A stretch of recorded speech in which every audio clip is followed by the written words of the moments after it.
اس کا لب لباب ان کے سوال کا یہ تھا کہ انبیاء کے آنے سے تو بہت سی قوموں کی اصلاح ہو جاتی ہے اور ایک بڑا علاقہ ان کے پیغام کے زیر اثر ہدایت پا جاتا ہے، تو مرزا صاحب کے آنے سے دنیا نہ صحیح ہندوستان نے صحیح، کم از کم ان کا گاؤں تو ایمان لے آتا، ایسا نہیں ہوا، اس کی کیا وجہ ہے؟ بسم اللہ الرحمن الرحیم۔ عرض یہ ہے کہ جہاں تک قوموں کی اصلاح کا تعلق ہے، اس زمین میں یہ یاد رکھنا چاہیے کہ اصلاح ان لوگوں کی ہوتی ہے جو نبی پر ایمان لاتے ہیں، اور وہ لوگ جو نبی پر ایمان نہیں لاتے باوجود خدا تعالیٰ کا پیغام واضح طور پر پہنچا دینے کے، ان لوگوں کی اصلاح کی ذمہ داری نبی کے اوپر نہیں ہوتی۔ مثال کے طور پہ حضور صلی اللہ علیہ وسلم ساری دنیا کے لیے نبی بن کر آئے ہیں، اور آج وہ لوگ جو حضور صلی اللہ علیہ وسلم پر ایمان نہیں رکھتے، اور یہ قومیں خاص طور پہ مغربی قومیں جو ہیں جس قسم کی بدیوں میں مبتلا ہیں، اب ان برائیوں کا ذمہ دار حضور صلی اللہ علیہ وسلم کو قرار نہیں دیا جا سکتا۔ حضور صلی اللہ علیہ وسلم کا کام قرآن کریم واضح طور پر فرماتا ہے کہ تیرا کام ہے وما علیک الا البلاغ، اور جہاں تک ذمہ داری کا تعلق ہے قرآن کریم واضح فرماتا ہے لست علیہم بمسیطر، کہ تو ان پر داروغہ نہیں ہے۔ تو یہ تو ہے اصلاح کی بات کہ جو ایمان لائے گا اس کی اصلاح ہوگی، جو ایمان نہیں لائے گا وہ اپنی اصلاح نہ ہونے کا ذمہ دار خود ہے، نبی اس کا ذمہ دار نہیں ہے۔ جہاں تک عددی غلبے کا تعلق ہے، اس سلسلے میں یہ یاد رکھنا چاہیے کہ عددی غلبہ ہمیشہ یکدم نہیں ہوا کرتا، اس کے لیے وقت درکار ہوا کرتا ہے۔ جب بھی کوئی نبی آتا ہے کبھی بھی ایسا نہیں ہوا کہ ادھر نبی آیا اور ادھر دھڑا دھڑ قوم کے لوگ ایمان لے آئے ہوں۔ ہمیشہ جو قرآن کریم نے ہمیں بتائی ہے ہسٹری، وہ تو یہی بتائی ہے کہ جب بھی کوئی نبی آتا ہے ہمیشہ پہلے اس کی مخالفت ہوتی ہے، پھر 1 2 3 4 آہستہ آہستہ بارش کے قطروں کی طرح لوگ بڑھتے چلے جاتے ہیں۔ اور قرآن کریم واضح طور پہ فرماتا ہے یا حسرتاً علی العباد ما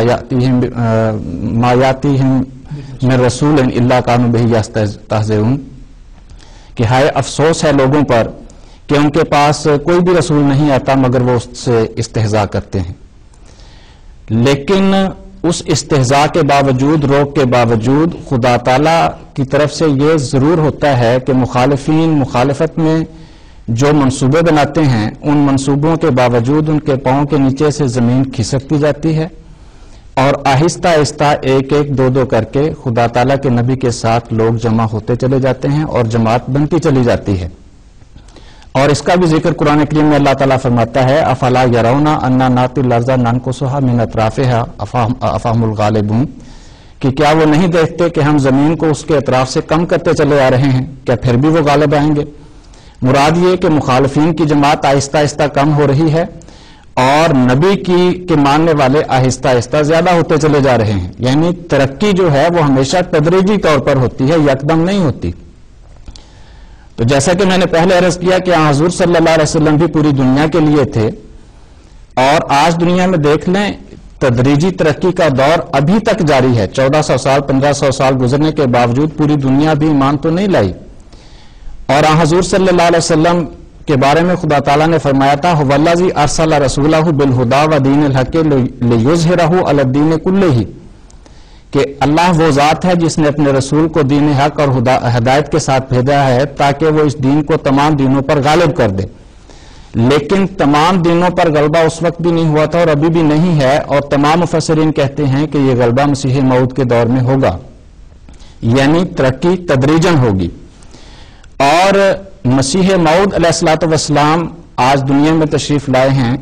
تو آپ کے ساتھ بھی وہی ہوگا جو پہلے رسولوں کے ساتھ ہوتا آیا،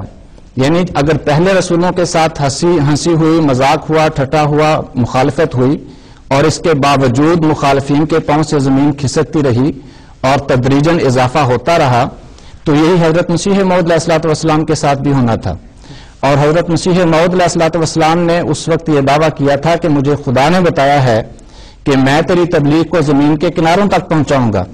اور مخالفین کہتے تھے کہ زمین کے کنارے تو الگ رہے، ہم یہ آواز قادیان سے باہر نہیں نکلنے دیں گے۔ لیکن وقت نے ثابت کیا کہ یہ آواز نہ صرف قادیان سے باہر نکلی، اور حضرت مسیح موعود علیہ الصلوۃ والسلام کے دور میں ہی دنیا کے کناروں تک پہنچ چکی تھی. ڈاکٹر ڈوئی امریکہ میں بیٹھا تھا اور وہاں پہ حضرت مسیح علیہ السلام کا مقابلہ ہوا اور حضرت مسیح علیہ السلام کو اللہ تعالیٰ نے کامیابی عطا فرمائی. اور ہوتے ہوتے آج یہ وقت آ گیا ہے کہ 100 سال گزرا ہے تو 100 سال کے اندر اللہ تعالیٰ کے فضل سے قادیان سے یہ آواز نکل کے 190 سے زائد ملکوں کے اندر باقاعدہ قائم ہو چکے، یعنی ہمارے مشن باقاعدہ قائم ہو چکے ہیں، اور وہاں سے پھر آگے یہ روشنی پھیلتی ہوئی نظر آ رہی ہے. تو تدریجی لحاظ سے یہ ترقی اللہ تعالیٰ کے فضل سے ہو رہی ہے، ایک بات. دوسرا ہمیں یہ بھی یاد رکھنا چاہیے کہ آنے والے موعود کو 2 نام دیے گئے تھے، ایک امام مہدی کا اور دوسرا نام مسیح کا. امام مہدی کا نام اس حوالے سے تھا کہ اس نے مسلمانوں کی اصلاح کرنی تھی، اور مسیح کا نام اس لیے دیا گیا تھا کہ ایک تو اس نے عیسائیوں کی اصلاح کرنی تھی، اور دوسرا حضرت عیسیٰ علیہ السلام کے نام پر آنا تھا، اور حضرت عیسیٰ علیہ السلام سے مشابہت رکھتے تھے. تو جب حضرت عیسیٰ علیہ السلام سے مشابہت رکھتے تھے تو حضرت عیسیٰ علیہ السلام کے بارے میں جب ہم پڑھتے ہیں تاریخ میں تو ہم دیکھتے ہیں کہ عیسائیت کو غالب آتے ہوئے کم از کم 300 سال لگے تھے، اور 300 سال کے بعد عیسائیت غالب آئی تھی. اسی طرح حضرت مسیح موعود علیہ السلام نے بھی یہ پیشگوئی فرمائی ہے کہ تیسری صدی آج کے دن سے پوری نہیں ہوگی کہ عیسیٰ کا انتظار کرنے والے، کیا مسلمان اور کیا عیسائی، سخت نا امید اور بدظن ہو کر اس جھوٹے عقیدے کو چھوڑ دیں گے، اور دنیا میں ایک ہی مذہب ہوگا اور ایک ہی پیشوا. میں تو ایک تخم ریزی کرنے آیا ہوں، سو میرے ہاتھ سے یہ تخم بویا گیا، اب یہ بڑھے گا اور پھولے گا، اور کوئی نہیں جو اس کو روک سکے. تو اس لحاظ سے ہم دیکھتے ہیں کہ حضرت مسیح موعود علیہ السلام نے تیسری صدی کا ذکر کیا ہے، لیکن ابھی 1 صدی گزری ہے اور دنیا کے 190 ممالک میں الحمدللہ جماعت احمدیہ قائم ہو چکی ہے. ہماری بہن ایک گاؤں کی بات کرتی ہیں، ایک ملک کی بات کرتی ہیں، یہاں 190 ممالک میں اللہ تعالیٰ کے فضل سے پھیل چکے ہیں 100 سال کے اندر.